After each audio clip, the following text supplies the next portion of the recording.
In 1937, a creepy old woman with a poisoned apple made people scream. The evil queen from Snow White was pure, simple bad news. She just wanted to be the prettiest. But today's cartoon villains aren't so simple. Take Silco from Arcane. He does terrible things, but only to save his poor, hurting city.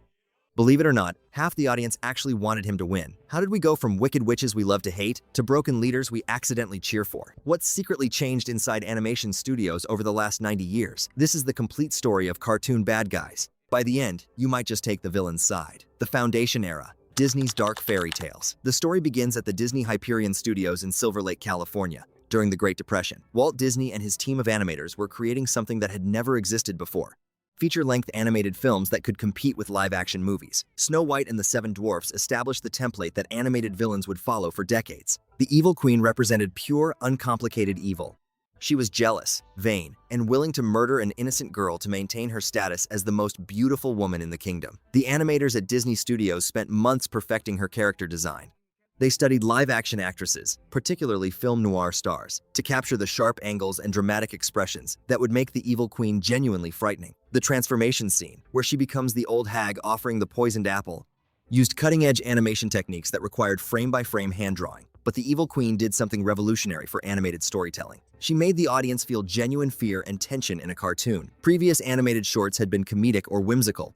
Disney proved that animation could evoke the same emotional range as live-action drama. The success of Snow White led to a golden age of Disney villains throughout the 1940s and 50s.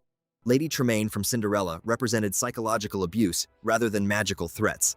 The animators working at Disney's Burbank Studios created a villain whose cruelty was rooted in realistic family dynamics. She didn't need magic spells or poison apples. Her weapon was emotional manipulation and favoritism. Captain Hook from Peter Pan brought swashbuckling adventure villain archetypes into animated storytelling. The Disney animators studied classic pirate films and adventure novels to create a character who was both menacing and somewhat comedic. Hook's elaborate ship, the Jolly Roger, became one of the most detailed environments Disney had created up to that point. Maleficent from Sleeping Beauty, released in 1959, elevated the Disney villain formula to its peak. The character designers created a figure that combined elements of classic Gothic horror with fairy tale magic.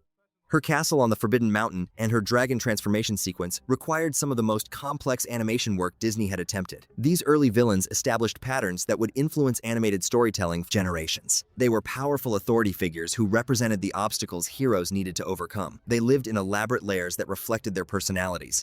And most importantly, they were completely, irredeemably evil. The Expansion Era, beyond Disney's kingdom. The 1960s and 70s saw animation expanding beyond Disney's fairy tale formula. Other studios began creating their own animated features, and television brought animated villains into living rooms across America every week. Warner Brothers Animation Studio introduced a different approach to villainous characters through their Looney Tunes theatrical shorts. Characters like Yosemite, Sam, and Marvin the Martian brought comedy and slapstick into villain archetypes. These weren't threatening figures like Disney's queens and witches. They were incompetent antagonists, whose plans always backfired spectacularly. The Flintstones, produced by Hanna-Barbera Studios, brought animated villains into contemporary suburban settings. Instead of magical queens in medieval castles, Fred Flintstone faced scheming neighbors and workplace rivals in the Stone Age suburb of Bedrock. This shift proved that animated antagonists could work in any setting or time period. Scooby-Doo, which premiered in 1969, revolutionized animated villainy by making the supernatural mundane.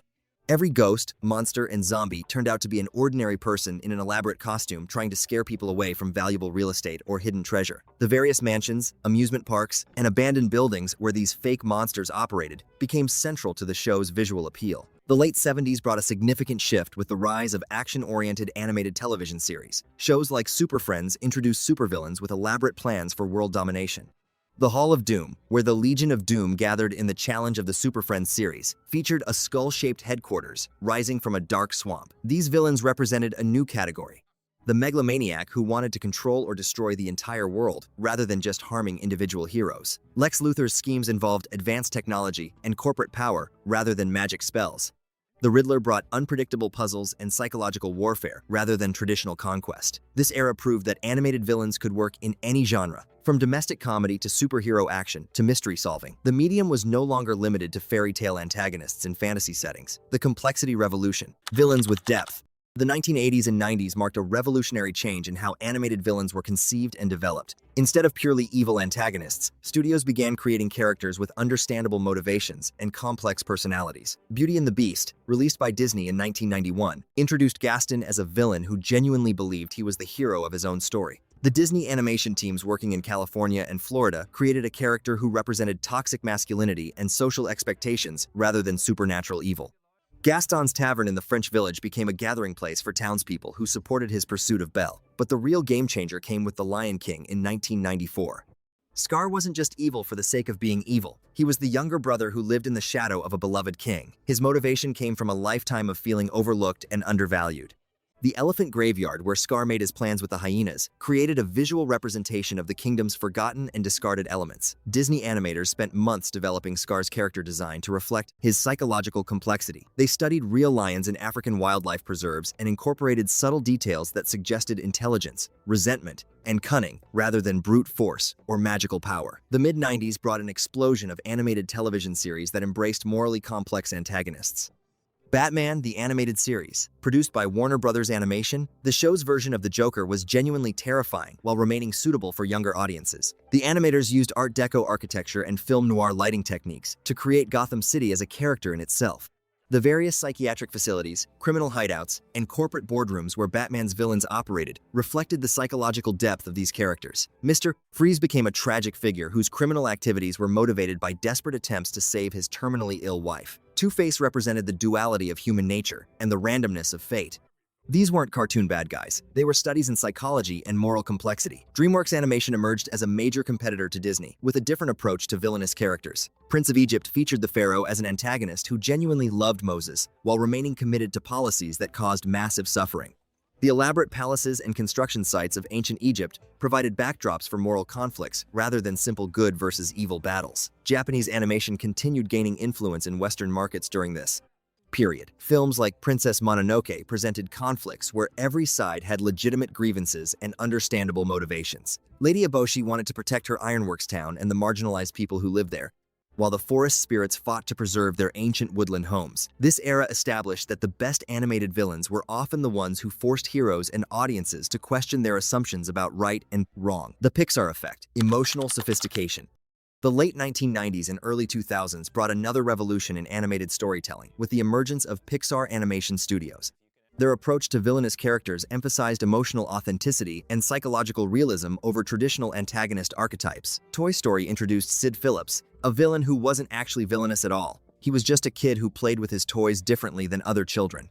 The suburban neighborhood where Sid lived looked exactly like thousands of real American neighborhoods. His bedroom, filled with modified toys and mechanical experiments, reflected genuine childhood curiosity rather than malicious intent. But Pixar's real breakthrough in villain development came with Toy Story 2 and the character of Stinky Pete, the prospector. The toy store warehouse where he was discovered represented decades of commercial disappointment and abandonment. Pete wasn't evil.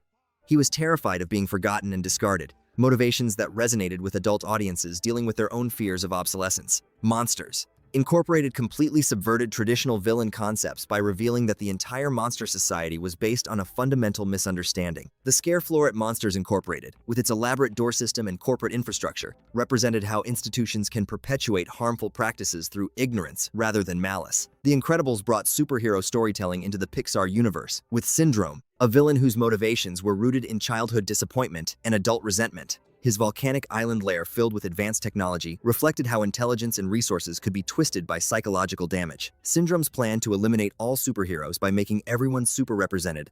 The character raised questions about merit, natural ability, and social justice that were unusually sophisticated for family entertainment. Finding Nemo featured Bruce the Shark, whose attempts to become vegetarian were both comedic and touching. The underwater shipwreck, where Bruce held his support group meetings, created an environment that was simultaneously threatening and welcoming. Wall-E presented an autopilot computer whose adherence to outdated instructions nearly prevented humanity's return to Earth. The sterile spaceship environment, controlled by AUTO, represented how technology and bureaucracy could become harmful even when originally designed to help. These Pixar villains shared common characteristics that set them apart from traditional animated antagonists. They had understandable, even sympathetic motivations. Their actions made logical sense within their worldviews. And, most importantly, they could be redeemed or reformed rather than simply defeated. The modern era. Anti-heroes and moral ambiguity. The 2010s brought unprecedented complexity to animated villainy as studios embraced anti-heroes, morally gray protagonists. Frozen revolutionized Disney villain traditions by initially presenting Prince Hans as a charming love interest before revealing his manipulative nature. But the real innovation came with Queen Elsa, who spent most of the film as an antagonist despite being fundamentally good. The ice palace she created in the mountains represented both beauty and isolation, power and fear. The film's climax revealed that love, not violence, was the solution to the central conflict. This represented a fundamental shift in how Disney approached resolution of antagonist relationships. Wreck-It Ralph explored what happened to video game villains when their arcade machines were turned off for the night. Ralph's journey through different arcade games, from the retro Fix-It Felix Jr. to the candy-themed Sugar Rush, examined how society categorizes people as heroes or villains based on their roles rather than their character. The film's real villain, King Candy, represented how authority figures could manipulate systems to maintain power while presenting themselves as benevolent leaders. The glitching racetrack in Sugar Rush became a metaphor for how hidden corruption could destabilize entire communities. Inside Out abolished traditional villains entirely, presenting emotions as characters, with anger, fear, and disgust serving as necessary components of psychological health rather than negative forces. The control room inside Riley's mind created a visual representation of how complex internal conflicts could be resolved through understanding rather than conquest. Zootopia tackled systemic prejudice and institutional racism through the character of Assistant Mayor Bellwether, whose discriminatory policies were motivated by a lifetime of being dismissed and marginalized. The various districts of Zootopia, from the Rainforest District to Tundra Town, represented how different communities could coexist when mutual respect replaced fear and prejudice. Coco featured Ernesto de la Cruz, whose villainous nature was hidden behind decades of posthumous celebrity worship. The Land of the Dead, with its vibrant colors and musical celebrations, contrasted sharply with the loneliness and desperation that drove Ernesto's crimes. The contemporary landscape. Villains as complex as reality. Contemporary animated series have embraced villains, whose motivations are often more compelling than the hero's objectives. Silco in Arcane genuinely believed that violent rebellion was the only way to save his people from systemic oppression and economic exploitation. The toxic, ruined undercity of Zon provided visual evidence for his claims about upper-class neglect. The moral complexity reached its peak when significant portions of the audience agreed with Silco's assessment of the problem, even while disagreeing with his ruthless solutions. This represented a complete departure from traditional villain archetypes that were obviously wrong and clearly evil. Moana's Te Kā turned out to be Te Fiti, corrupted by the loss of her heart, representing how environmental destruction could transform nurturing forces into destructive ones. The volcanic islands and ocean environments in the film provided visual metaphors for ecological balance and climate change. Encanto featured no traditional villain at all, instead examining how family trauma and unrealistic expectations could damage multiple generations. The magical house that responded to family emotional states created a visual representation of how dysfunction could affect entire communities. Soul explored existential questions about purpose and meaning, a soul who refused to go to Earth because she couldn't find anything worth living for. The ethereal landscapes of the Great Before represented philosophical concepts about consciousness and fulfillment. Independent animated studios have pushed even further into morally ambiguous territory. The psychology behind modern animated villains. Understanding why contemporary animated villains work requires examining the psychological principles that make them compelling to modern audiences. Modern viewers, both children and adults, live in a world where most conflicts don't have clear heroes and villains. Political disagreements, workplace tensions, family disputes, and social problems rarely involve obviously good people fighting obviously evil people. Instead, they involve people with different priorities, perspectives, and life experiences trying to navigate complex situations. Contemporary animated villains reflect this reality by having understandable motivations that make sense within their worldviews. They're not evil for the sake of being evil. They're people who have reached different conclusions about how to solve real problems. This psychological authenticity makes them more engaging because audiences can understand their reasoning even while disagreeing with their methods.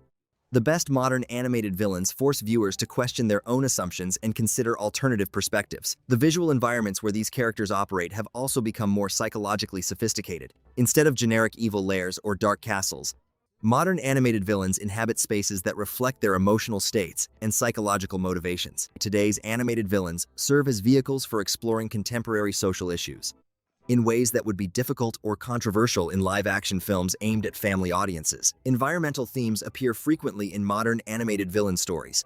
Characters whose destructive behavior stems from ecological concerns or whose redemption involves environmental restoration allow filmmakers to address climate change, Social justice issues are explored through villains whose discrimination or prejudice creates the central conflicts. These stories allow young audiences to understand concepts like systemic racism. Conclusion: from the evil queen's poisoned apple in 1937, animated villains have evolved from simple obstacles into complex characters, reflecting human psychology and social systems. They've moved from fairy tale castles and magical powers to corporate boardrooms and systemic problems. The best contemporary villains don't just threaten heroes, they challenge audiences to consider the nature of conflict and moral complexity. While Snow White's cottage now seems quaint compared to today's morally complex landscapes, both serve the same fundamental purpose: helping audiences explore right and wrong while telling compelling stories that entertain and inspire.